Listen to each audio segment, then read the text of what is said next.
prevalecer en la vida cristiana. Yo no sé si usted desea prevalecer. ¿Qué significa prevalecer? Que a pesar de que vengan todas las circunstancias difíciles y adversas, usted va a terminar de pie por la gracia de Dios. O sea que este versículo es para todos aquellos que anhelan como yo ser victoriosos por la gracia de Dios. Y no solamente desean terminar, sino desean resistir. Prevalencia y resistencia. Y hablaba con un hermano esta mañana, envejecer es hermoso. Yo le doy gracias a Dios por los años que tengo.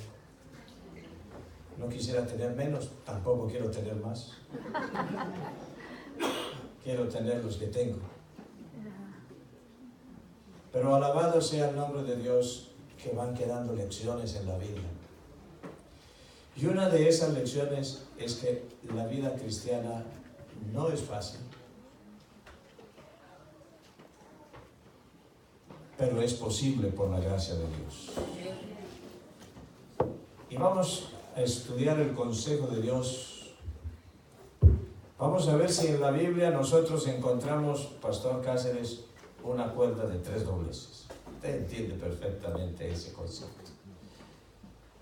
Porque así como necesitamos amarrar la carga a la bestia, necesitamos amarrarnos fuertemente al Señor para poder prevalecer y resistir, para que usted y yo finalmente podamos algún día ver y coronar a Jesús por los siglos de los siglos. ¿Dónde encontrar un cordón de 3 dobleces? Pues permítanme decirles que ese cordón de 3 dobleces lo encontramos nada más y nada menos. Bueno, pero hago una pregunta. ¿A cuánto les interesaría conocer ese cordón? ¿O usted quiere seguir pegando con cinta de esa que pega y ya? Las cosas que se pegan con cinta, aunque sean muy buenas, la cinta es cinta. Pero el Señor dice, con la cuerda de 3 dobleces, para prevalecer y para resistir. Que yo tenga memoria, o que pueda afirmar con certeza esta mañana, Jesús predicó ¿cuántos sermones? ¿Cuántos sermones? Pues permítanme sencillamente referirme al sermón de la montaña. Y en ese sermón de la montaña, siendo el único o uno de los únicos sermones que Jesús predicó, sorprendámonos de que el tema central, después de las bienaventuranzas, fue presentarnos el cordón de 3 dobleces. Así que debe ser muy importante. ¿Y cuáles serían esos 3 cordones que harían el doblez y nos harían resistir y prevalecer? Están en el capítulo 6. Los 3 cordones son Jesús y la limosna, Jesús y la oración y Jesús y el ayuno.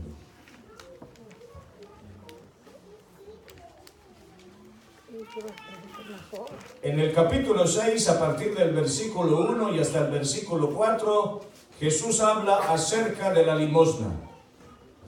Del versículo 5 al versículo 15, Jesús habla de la oración.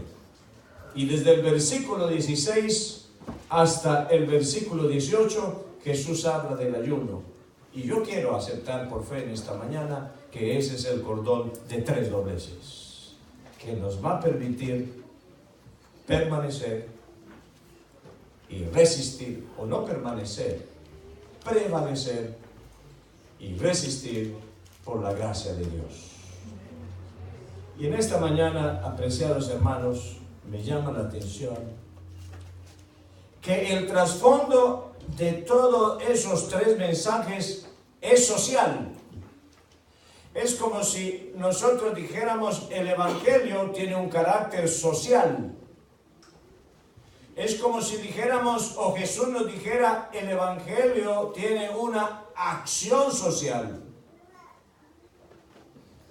Nosotros hemos perdido ese elemento y esa dimensión social del Evangelio del Señor.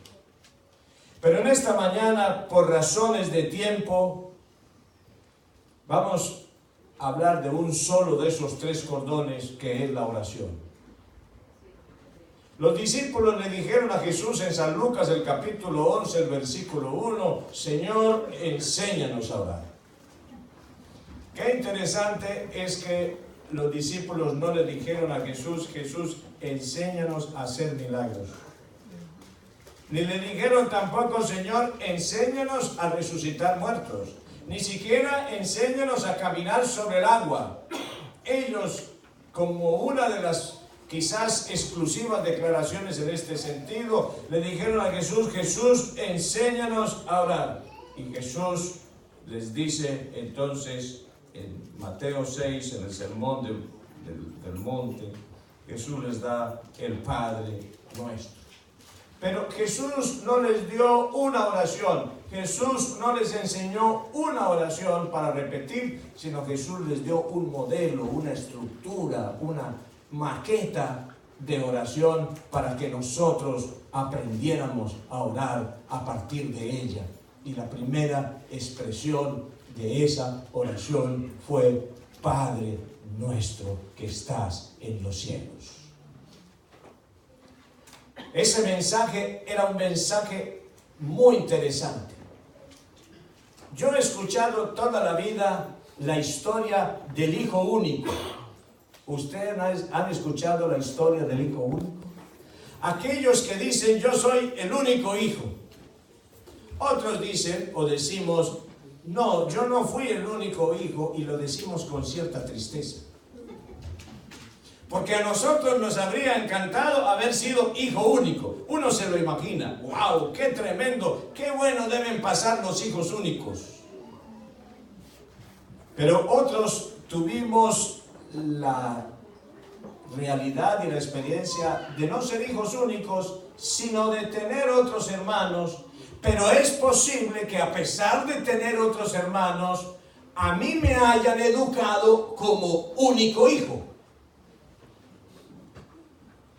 Es más, los sociólogos, que son las personas que hoy estudian el desarrollo de la sociedad y todos los fenómenos que suceden alrededor de la sociedad, han dicho que la vida ha cambiado dramáticamente y hemos perdido el concepto social. Cuando yo era niño, hace 50 años, medio siglo,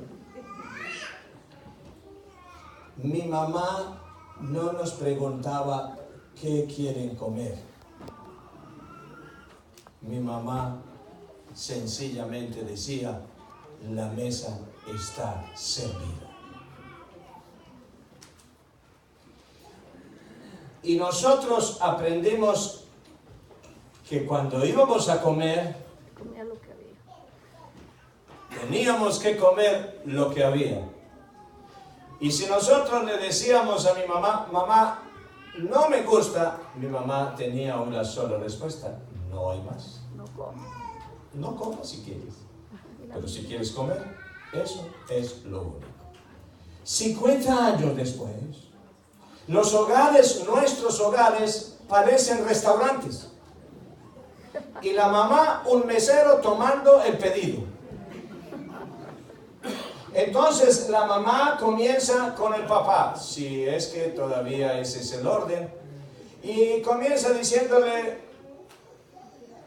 esposo mío, ¿qué quieres desayunar? Y él dice, yo solo quiero cafecito y pan. Ella anota en su mente magistral, café. Papá quiere café, pan. Y luego pasa donde el hijo le dice, hijo, ¿qué quieres? Dice, mamá, yo quiero unos huevitos. Bueno, y así sucesivamente, cada uno hace el pedido. y la mamá se va con la comanda a la cocina y hace una comida para unos, y hace una comida para otros, y hace otra comida, y nos sentamos a comer y hay 4 platos distintos porque hay 4 personas sentadas. Comemos a la carta. Y aunque nosotros nos sorprenda, este no ha sido un tema que se ha estudiado eclesiásticamente, sino lo estudian los sociólogos como el fenómeno del siglo XXI. Cada uno vive su vida independientemente. Y los sociólogos, estuve leyendo un extraordinario trabajo de investigación en España, llegaron a decir: nosotros vivimos como comemos. ¿Y cómo vivimos? Como comemos. ¿Y cómo comemos? ¿Cómo vivimos? Es decir, cada uno quiere comer a la carta y cada uno quiere vivir a la carta. Yo me acuerdo que en mi casa mi papá decía a qué horas nos acostábamos. Y apagaban la luz para todos. Y todos teníamos que dormir. Hoy el papá, 50 años después, y la mamá dice: yo me voy a acostar, que Dios les bendiga, ustedes verán a qué hora se acuestan, no se les olvide apagar la luz, cerrar la puerta. El uno se acuesta a las 10, el otro se acuesta a las 11, el otro a las 12, y a la 1 se levanta la mamá al baño y encuentra un hijo, le digo: hijo, ¿no te has dormido? Y dice: ya casi me voy a dormir. Y en esa sociedad muy difícil que usted y yo entendamos el concepto de Jesús: Padre nuestro que estás en los cielos. Porque nosotros vivimos en una sociedad perfectamente atomizada. Cada uno vive su vida y una vida privada, y hemos llegado a sentirnos únicos. ¿Y cómo le enseña usted a alguien que cree que es único que tenemos un Padre nuestro? Si alguno escribiera o reescribiera la oración del Padre Nuestro, hoy tendría que escribirla: Padre mío. Porque cada uno parecería que tiene un padre y que él es su único hijo. Qué fácil es sentir que yo soy el único, aunque haya más.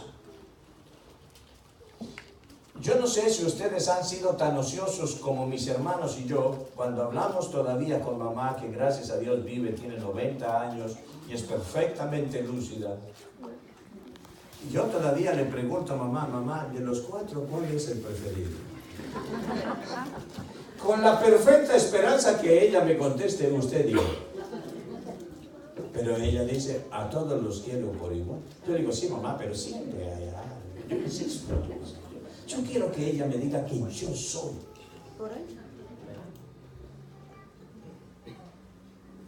La Biblia registra una historia asombrosa de un campeón de la fe, un hombre extraordinario, Elías, que en algún momento de su vida se sintió único. ¿Recuerdan ustedes esa historia que está en el libro de Primera de Reyes? Los invito a que vayamos al libro de Primera de Reyes y nosotros busquemos en el capítulo 18 de Primera de Reyes el versículo 22. Primera de Reyes, capítulo 18, versículo 22. Y Elías volvió a decir al pueblo, ¿qué le dijo? Hermanos, ¿qué le dijo? Solo yo he quedado. Ah, tremendo. Cuando usted llega a esa conclusión y cree que usted es el único. Y que si no fuera por usted es el que entiende, usted es el único que puede, usted es el único que sabe, usted es el único. Y Elías llegó a decir, Vamos a volver a leer el versículo 10, el versículo 22. Y Elías, ¿qué dice, hermanos? ¿Qué significa volver? Ya lo había pensado, ya lo había dicho, y ahora, noten ustedes esto, muy interesante, vuelve a decir, solo yo he quedado profeta del Señor, más de los profetas de Baal hay 450 hombres. ¡Wow! ¡Qué tremendo!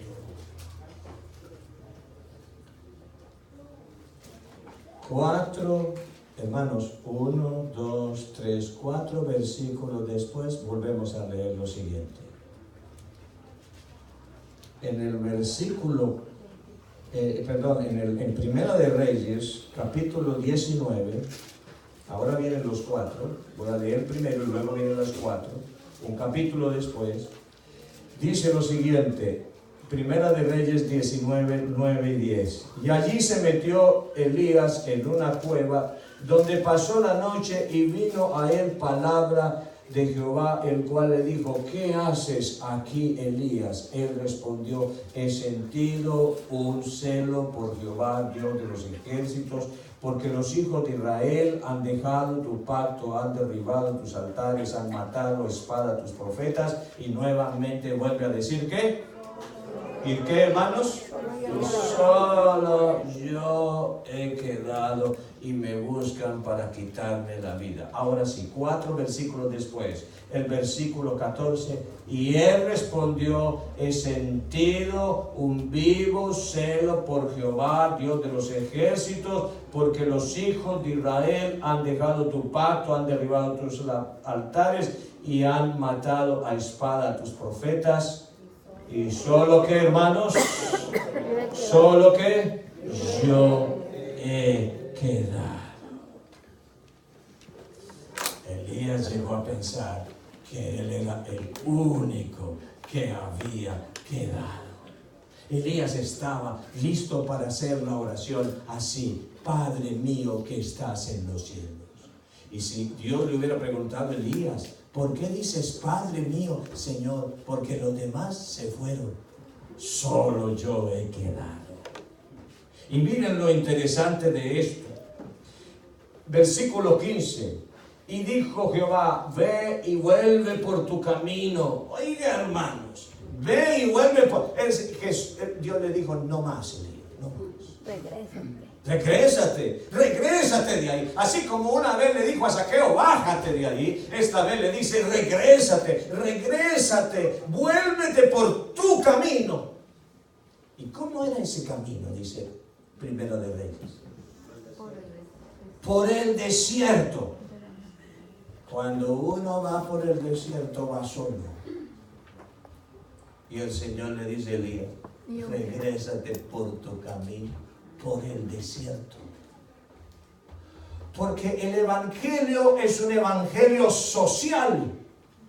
Nosotros fuimos creados en pluralidad y seremos redimidos en pluralidad por la gracia de Dios.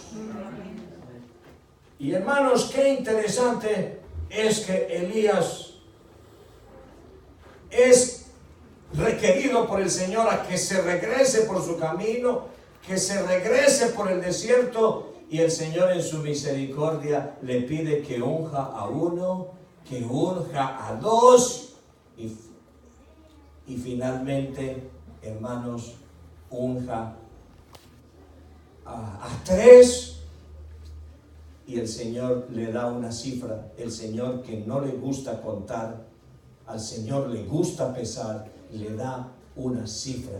En el versículo 18, y yo haré que queden en Israel 7,000 cuyas rodillas no se doblaron ante Baal y cuyas bocas no lo besaron. ¿Lo besaron? ¿Tremendo o no tremendo? Elías se sentía que estaba solo, que él solo era, que él era el único que era vegetariano, que él era el único que vivía en el campo, que él era el único que entendía las cosas, que él era el único que era... Hoy lo podríamos parafrasear a 10,000 cosas distintas, y el Señor nos dice, regrésate por ese camino, Regrésate por ese desierto. En el camino ungirás a uno, ungirás a dos, ungirás a tres, para que no te des cuenta que estás solo. Y finalmente te voy a decir algo: hay 7,000 que tampoco han doblado sus rodillas ante Baal. El Señor tiene un evangelio social. Amén. Y en ese evangelio social el Señor nos dice: Padre nuestro. Pero es posible que yo no me sienta el hijo único, pero me sienta el mejor hijo. Eso es distinto. ¿Es correcto o no es correcto? Una cosa es sentirme el hijo único.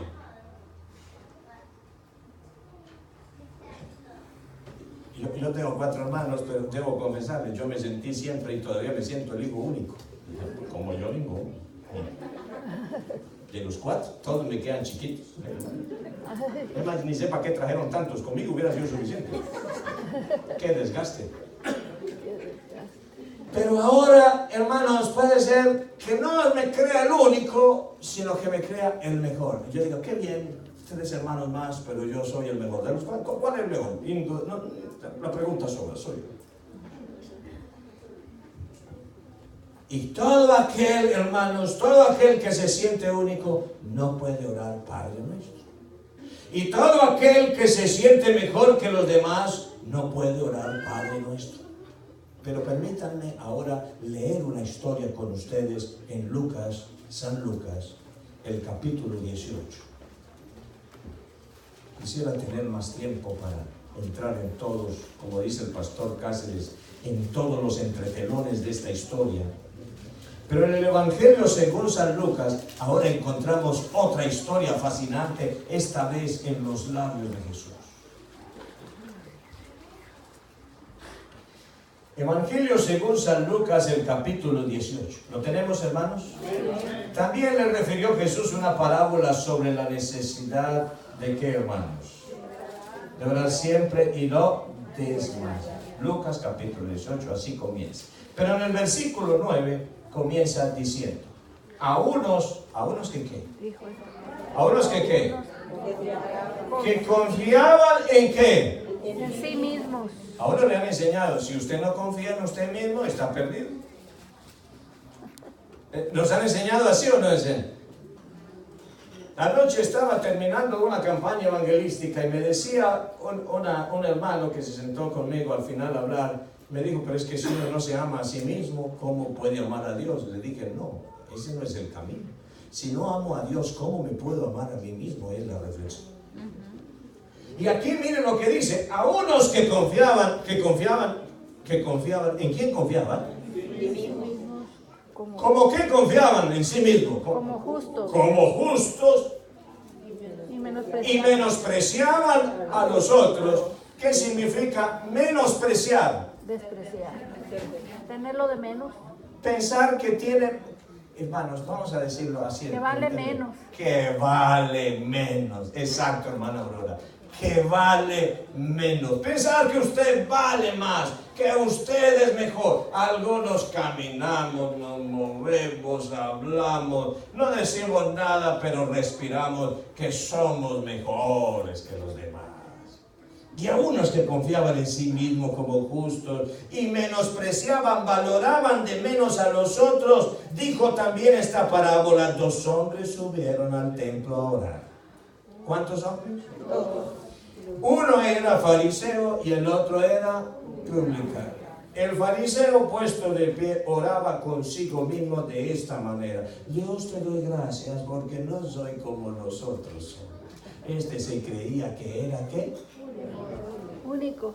Mi mamá alguna vez me dijo: hijo, ¿qué le pasa? ¿Por qué no puede comer esta comida? ¿Es que usted es de mejor familia? No, mamá, es que yo no como de esto. ¿Por qué, hijo? Es que ahora usted es de mejor familia. Qué interesante esa expresión. Y aquí el Señor dice: este hombre, contando al Señor, porque ese problema también existía en los días de Jesús, el fariseo puesto en pie oraba consigo mismo de esta manera: Dios, te doy gracias porque no soy como los otros hombres, ladrones, injustos, adúlteros, ni aún como este publicano. ¿Qué hacía este hombre? Oiga, este hombre: ayuno 2 veces por semana. ¡Ah, qué maravilla! ¿Cuántas veces ayunaba por semana? Usted es mejor que yo. Ayunaba 2 veces. Hermano Lizardo, ¿cuánto le hubiera gustado a usted tener este miembro en la iglesia? ¿Qué dice? ¿Qué dice? Doy diezmo de todo lo que gano. Mejor que yo. Hermano Lizardo dice, si todos fueran así, yo sería feliz. Mas el publicano estando lejos, a mí me parece muy interesante cuando en las juntas dicen, vamos a nombrar a fulano de tal, dice, vamos a preguntarle al tesorero cómo están de diezmos. Este hubiera pasado, lo hubieran puesto primer anciano. ¿O no, pastor? Un perfecto primer anciano, ¿por qué? Ayunaba 2 veces a la semana. Y además daba diezmo de todo lo que ganaba. Ese pasaba el examen, pero no pasó el examen con Jesús. Una cosa es pasar nosotros el examen unos con otros y otra cosa es que pasemos el examen final. Y apreciados hermanos, el examen final lo va a hacer Jesús, no la junta. Es el que vale. Porque posiblemente la junta esté llenos. Claro, yo soy miembro de la junta. De personas como yo, que decimos, a ver, hermano Lisandro, a ver, dígame si este hermano, a ver, hermano Albanés, cuénteme, ¿el hombre ha ido a comer allá los sábados o ha ayunado? Y la hermana Albanés certifica, el hombre no solamente ayuna los sábados, sino el domingo también 2 días ayuna. Maravilloso, nombrémoslo entonces, cumple los requisitos. Mas el publicano, estando lejos, no quería ni aún alzar los ojos al cielo, sino que se golpeaba el pecho, diciendo, Dios, sé propicio a mi pecado. Esto lo dijo Jesús. Os digo que éste descendió a su casa justificado antes que el otro. Porque cualquiera que se enaltece será humillado, y el que se humilla será enaltecido. Palabra de Dios.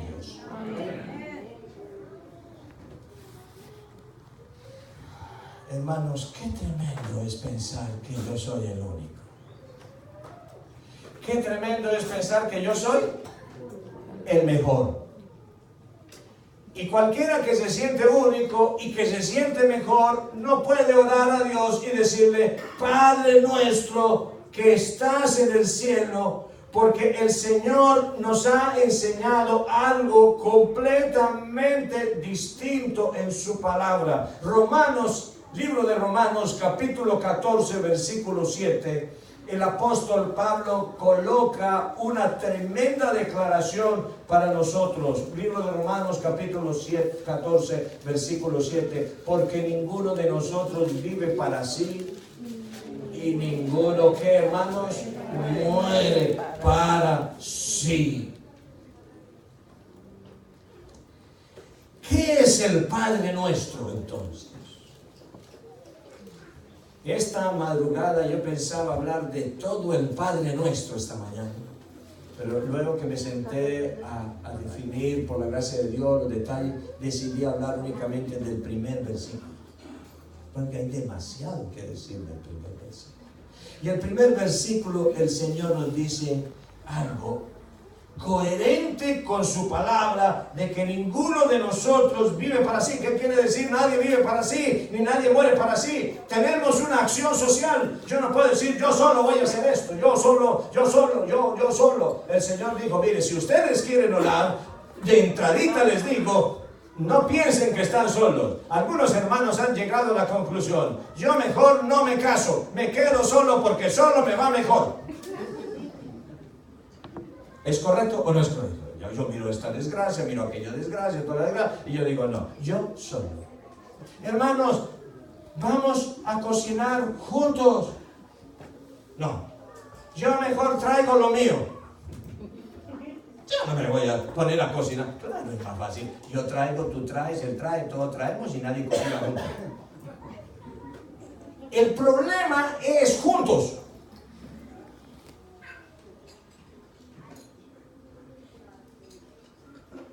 Qué extraño es que todos oremos, todos cantemos, y cómo nos cuesta trabajo vivir juntos y trabajar juntos. Acaban de pasar los nombramientos en la iglesia del Sereno y ya vemos el cuadro casi completo. Los equipos han cambiado y cada uno armó un equipo distinto. Porque con el otro equipo yo no trabajo, yo trabajo con mi equipo.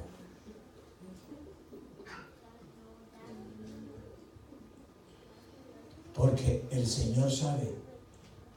Y nosotros decimos y no hemos oído, o no, hermano Bench, yo con este trabajo, con este no trabajo.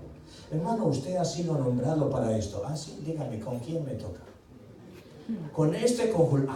Sí, yo creo que el Señor nos dirigió porque esos son los días. Tanto que con el pastor Cáceres llegamos a una conclusión para ahorrarnos eso, que cada uno escoja su equipo. Director de allá, cada uno busque su equipo. Porque si nosotros lo nombramos, no, mi hermano.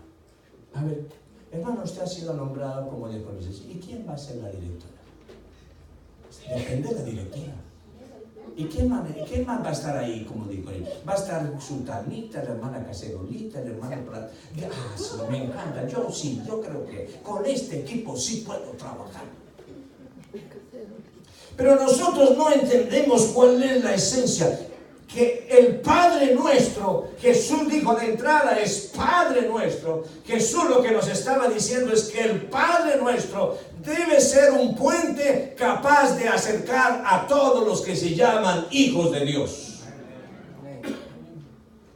Como me dijo un hermano hace unas semanas atrás, me llamó al patio y me dijo, mire, vamos a mantenernos a distancia. Yo lo respeto, usted me respeta, yo lo quiero, usted lo quiere, pero de lejito, no más de cerquita, de lejito. El problema es que el Señor quiere es que cada día estemos más cerca y no más lejos. Amén. Pero yo digo, en vez de yo decir me equivoqué, reconozco, perdóneme, usted me ofendió, perdóneme, nosotros decimos, y estos nombramientos nos han dejado lecciones profundas que todavía estamos mirando con especial atención. Porque, hermanos, es algo que involucra a toda la iglesia cada año y que deja muchas lecciones para aprender y muchas cosas en que reflexionar. Perdónenme, pero estoy predicando como pastor asociado de esta iglesia. Nunca me he atribuido ese cargo hasta ahora. Y espero hacerlo solo por el culto divino. Es decir, estoy hablando porque siento una profunda preocupación por su salvación y por mi salvación y por nuestra salvación. Amén. Y apreciados hermanos, yo veo que nosotros, en vez de ser cada día más Padre nuestro, nosotros somos Padre mío, y nos aislamos, hermanos, establecemos, en Colombia hemos llamado a eso las roscas. ¿Las qué? Roscas. Mi hermano mayor me enseñó una cosa a mí y me dijo, Guillermo, el problema no son las roscas, el problema es quedarse por fuera de la rosca. Pero Jesús enseñó otra cosa. En el libro de San Mateo, el capítulo 12, en el libro de San Mateo, el capítulo 12, nosotros encontramos algo extraordinario de la visión social que Jesús tenía del Evangelio. Libro de San Mateo, capítulo 12, versículos 46 en adelante. ¿Lo tenemos, hermanos? Mientras él aún hablaba a la gente, he aquí su madre y sus hermanos estaban afuera y le querían hablar. Y Jesús les dijo, y le dijo uno, he aquí tu madre y tus hermanos están afuera y te quieren hablar. Respondió él al que le decía esto y dijo, ¿qué dijo? ¿Quién es qué? ¿Y qué más? Jesús no se dejó meter en roscas, ni siquiera en la rosca de las roscas, la rosca de la familia. ¿O no? Aquí dice claramente lo siguiente: mientras él aún hablaba a la gente, he aquí su madre y sus hermanos estaban afuera y querían hablar. Y él le dijo uno: he aquí tu madre y tus hermanos están afuera y te quieren hablar. Respondiendo él al que le decía, le dijo, ¿qué le dijo Jesús? A ver, ¿qué le dijo Jesús? ¿Quién es mi madre? Oye, hermano, esto es tremendo. ¿Quién es mi madre? ¿Y quiénes son mis qué? Y extendiendo su mano hacia sus discípulos, dijo: he aquí mi madre, he aquí mis hermanos. Y terminó diciendo: porque todo aquel que hace la voluntad de mi Padre que está en los cielos, este es mi hermano, esta es mi hermana y esta es mi madre. Entonces, hermano, Jesús predicaba o vivía lo que predicaba. Jesús vivía lo que predicaba. Y Jesús ya había leído y hablado que de tal manera amó Dios al mundo que ha dado a su único Hijo. Eso es lo que a nosotros nos ha llamado la atención. Lo que no nos ha llamado la atención es para todo aquel que en Él cree, no se pierda, mas tenga vida eterna. Jesús hizo un evangelio social. ¿Qué significa social? Con todos. ¿Con qué, hermanos? Con todos. Si usted quiere saber que está listo para ir al cielo, yo a la luz de este mensaje puedo decir: yo todavía no estoy listo para ir al cielo. Yo debería estar en capacidad de trabajar con todos. Amén. De vivir con todos. De compartir con quién. Con todos. Pero yo digo: no, este me cae corto. Así más o menos. Aquel, mejor evitemos. Es mejor prevenir que curar. Lamentar. ¿Cuál fue la palabra? ¿Cuál fue el antídoto de Jesús a este fenómeno humano? El antídoto de Jesús a este fenómeno humano fue una sola palabra que Jesús puso. Esta madrugada puse nuevamente en la concordancia electrónica esa palabra y ustedes vieran la cantidad de textos que está recurrentemente esta palabra en los evangelios. Yo solamente voy a leer una que está en el mismo Sermón del Monte, en el capítulo 5, el versículo 22. Y en ese versículo está 3 veces. En un versículo, la misma palabra está 3 veces. Esta palabra clara de Jesús.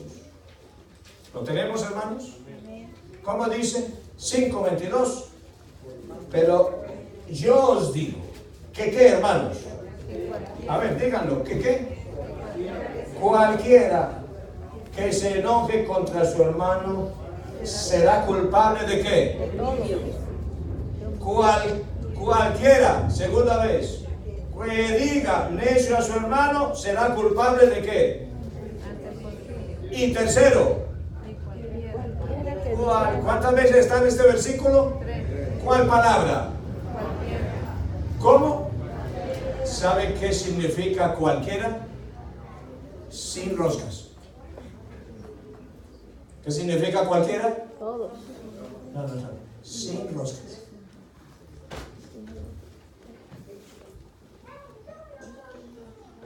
Jesús usó recurrentemente la palabra cualquiera.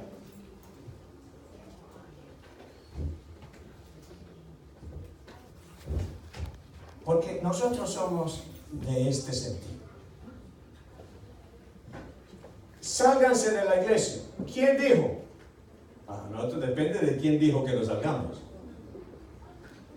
Si es fulanito de tal, yo digo: ¿y por qué no me sale él? Pero si es fulanito de tal, yo digo: bueno, salgamos. porque a nosotros depende quién lo digo, porque somos de la bosquería.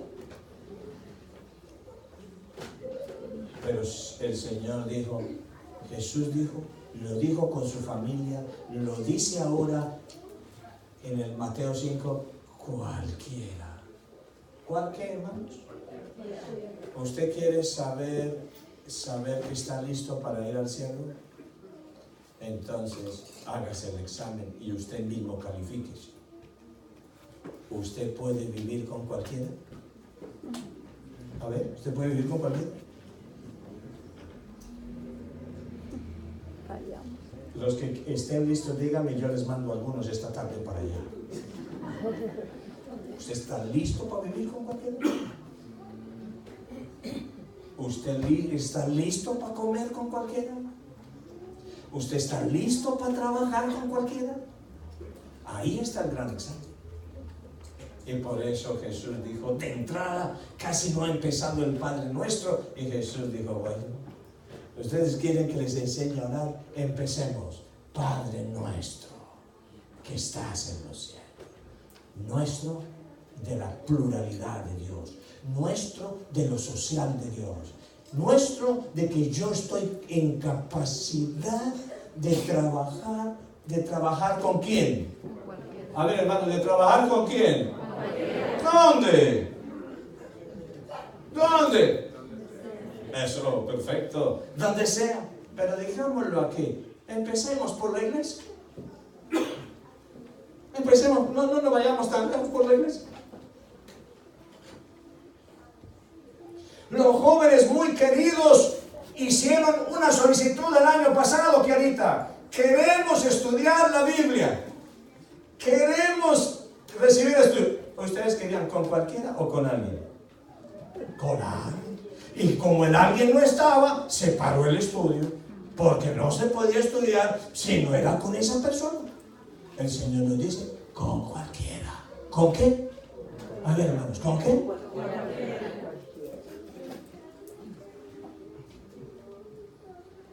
Nosotros todavía decíamos, con el pastor fulanito de tal, con ese sí. El Señor le dice, con cualquier pastor. ¿Con qué pastor? Cuando Navarro se vaya. Ya casi se va. No se preocupe. Que el examen es que yo pueda servir a Dios. ¿Con quién? ¿Con quién?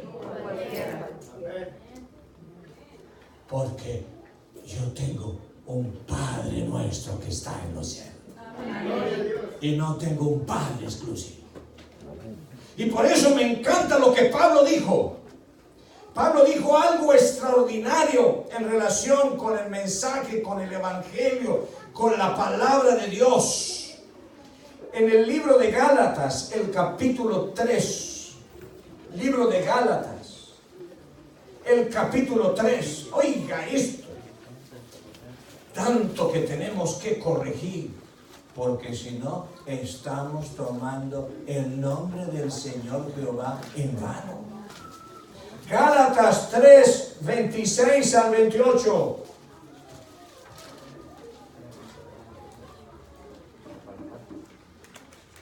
Gálatas capítulo 3.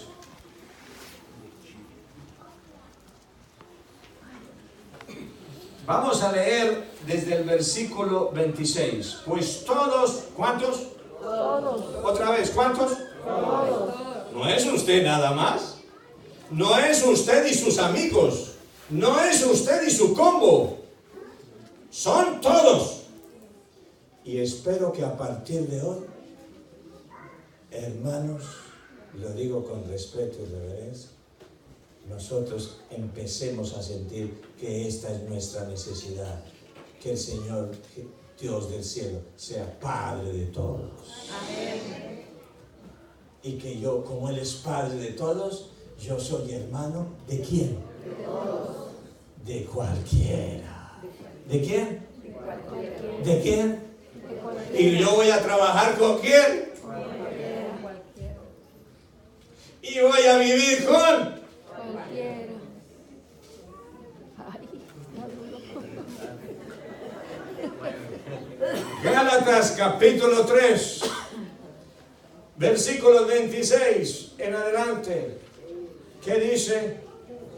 Porque todos los que veis, Porque todos sois hijos de Dios. ¿Por qué? ¿Por la fe en quién? Porque todos los que habéis sido bautizados en Cristo, de Cristo estáis revestidos. Como consecuencia de eso, escuchen hermanos, ya no hay salvadoreño, ni mexicano, ni colombiano, ni peruano. Ya no hay, ya no. De la puerta para acá, todos somos hijos de Dios. Pero escuchen, que esto es apenas el principio. Ya no hay judío ni griego. No hay que, hermanos, esclavo ni libre. ¿Cuántos hay en esta mañana de Silver Lake? Levanten su mano. Entonces no han entendido el mensaje. Porque no hay, hermano Esvin, no hay, ya no hay. Todos somos de la puerta para adentro hijos de Dios. Ya no hay. Ya no hay hijos exclusivos. Que yo cuando se formó la iglesia, yo fui el primero que cuando estábamos aquí no hay de la puerta para adentro. Hoy todos somos hijos de Dios. Así usted haya sido el último en llegar y no haya puesto ni un peso para una banca. amén, Ya no hay. No hay. No hay. Ya no hay judío, ni griego, no hay esclavo, ni libre, no hay varón ni mujer, porque todos vosotros sois uno en Cristo Jesús. Y dice, y si vosotros sois de Cristo, ciertamente linaje de Abraham sois, y herederos todos según la promesa. amén, Pastor Cáceres, llegó un hombre, escuchen esta historia, llegó un hombre a visitar un manicomio. Y cuando llegó a visitar el manicomio, lo recibió el director del manicomio. Y este hombre, experto en el tema, empezó a mirar, experto en el tema social, pero ajeno al ambiente de los hospitales mentales. Empezó a visitar el hospital y a preguntarle y a mirar. Le dijo al director del hospital psiquiátrico, le dijo, ¿por qué aquí hay tantos locos y tan pocos enfermeros? Es peligroso. Hay que tener tantos locos y tan pocos enfermeros. A lo que el director le dijo, no se preocupe, porque los locos nunca se unen. ay, ay, ay, Y mientras no se unan, no son peligrosos. Peligrosos si se unen, pero separados no hay problema. Y eso es lo que el diablo piensa de nosotros. Mientras que estemos separados, no se preocupe, no pasa nada. El peligro es que dejen de ser locos, se unan a Jesús y entonces será un poder irresistible. amén, El diablo feliz de que nosotros vivimos encontrando motivos, los blancos y los gordos, los blancos y los negros, los emigrantes y los nativos. ¿Cuándo nos vamos a unir? Los de Centroamérica y los de Sudamérica, los consagrados y los liberales, y los, no, digámoslo con nombre bíblico, los fuertes en la fe y los débiles en la fe.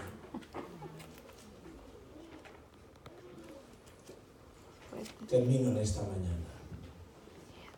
¿Usted quiere orar Padre nuestro? Entonces le toca unirse. Amén. Porque Dios no es Dios de unos. Dios es Dios de todos. Alabado sea el nombre. ¿Usted quiere orar Padre nuestro? Entonces le toca con cualquiera. Amén. Vivir con cualquiera.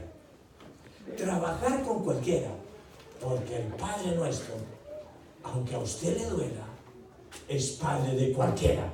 Así usted se sienta mejor. Es que a mí no se me olvida nada. En cambio a Él se le olvida todo. Pero al que se le olvida todo, es también hijo del mismo Padre que está en los cielos. Amén. Y cuidado, al que se le olvida todo, desciende justificado. Y usted, sea de los que ayunan, pagan diezmo de todo y se acuerdan de todo. Muy peligroso. Muy peligroso. Y el Señor dice en esta mañana, el Señor nos habla con un mensaje y un sentido social. Aquí nadie es mejor ni nadie es peor. Todos somos candidatos a la vida eterna. Amén. Y de la puerta para adentro no hay. ¿Cómo dice? ¿Cómo es que dice el Señor? Ya no hay. ¿Ya qué? ¿Qué fue que yo puse la primera piedra? Se dice, ya no hay, ya. Porque aquí el último que entró y el primero que entró, todos son herederos de la promesa. Amén. Qué hermoso es el Evangelio de Dios. Amén. Qué hermosa es la salvación de Dios. Y repito, el Padre nuestro es un puente que tiene que ser capaz de unirnos a todos bajo el estandarte de la cruz de Cristo. Amén. Y el Padre nuestro tiene que ser un arma poderosa para destruir los prejuicios que cada uno tiene del otro. ¿Tenemos prejuicio de otro o no? Nos miramos así. Póngase. Y cuando estamos en una reunión de la iglesia y entra otro, ¿qué decimos nosotros? ¿Y este qué hace aquí? Y el pastor Cáceres le dice, como dice siempre, bienvenido mi hermano. Yo digo, ¿pero por qué? Porque si esto es exclusivo, este es el VIP. Pero yo he aprendido eso del pastor Cáceres. Bienvenido mi hermano, bienvenido. Porque en esta casa de Dios todos somos bienvenidos. Amén. ¿Por qué? Porque todos somos hijos del mismo Dios. Y a todos Jesús nos enseñó a llamarle Padre nuestro que estás en los cielos. Que Dios nos bendiga. Amén. Amén.